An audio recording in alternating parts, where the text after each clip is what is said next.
എന്താ എന്തു പറ്റി? മുഖത്ത് ഒരു വിഷമം. ആ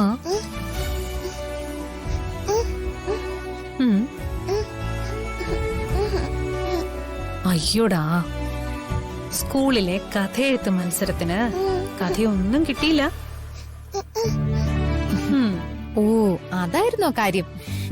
അപ്പൊ ധ്വനിമോള് കഥ എഴുതാൻ വന്നിരുന്നതായിരുന്നു അല്ലേ?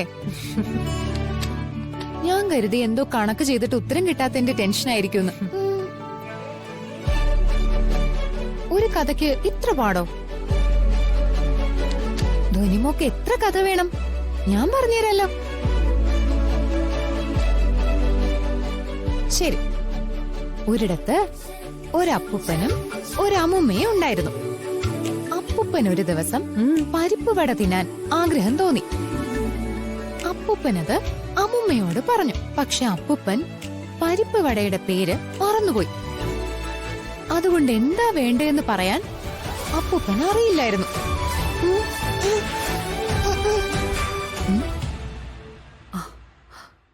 ഇത് വേണ്ടേ? അല്ലെങ്കിൽ ഇതുപോലത്തെ കഥയൊക്കെ ബുദ്ധിയുള്ള ആരെങ്കിലും പറയോ? നിന്നെ ഇത്രയും കാശൊക്കെ മുടക്കി പഠിപ്പിച്ചത് വെറുതെ ആയല്ലോടി. ധ്വനിമോൾക്ക് ഞാൻ കഥ പറഞ്ഞുതരാട്ടോ. ഇത് കുടിച്ചേ. ഒരിടത്ത് ഒരു പെൺകുട്ടി ഉണ്ടായിരുന്നു കേട്ടോ. അവക്ക് അച്ഛനോ അമ്മയോ ആരും ഉണ്ടായിരുന്നില്ല. അവളെ വളർത്തിയത് അവളുടെ അച്ഛൻ രണ്ടാമത് വിവാഹം കഴിച്ച ഒരു സ്ത്രീയായിരുന്നു. അവർക്കാണെങ്കിൽ 3 പെൺമക്കളും ഉണ്ടായിരുന്നു.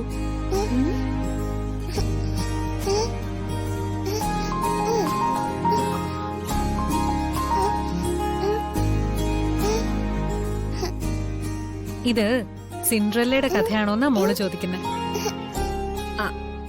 അതിപ്പോ സിൻഡ്രല്ലയുടെ കഥയും ഏതാണ്ട് ഇതുപോലൊക്കെ തന്നെയാ. ആഹാ, അത് കൊള്ളാലോ. അമ്മ ഇങ്ങോട്ട് മാറിക്കേ. മാറ്. കോപ്പി അടിച്ച കഥ പറഞ്ഞ് കൊച്ചിനെ പറ്റിക്കാൻ നോക്കുന്നു. ഞാൻ മോക്ക് വേറെ കഥ പറഞ്ഞുതരാം.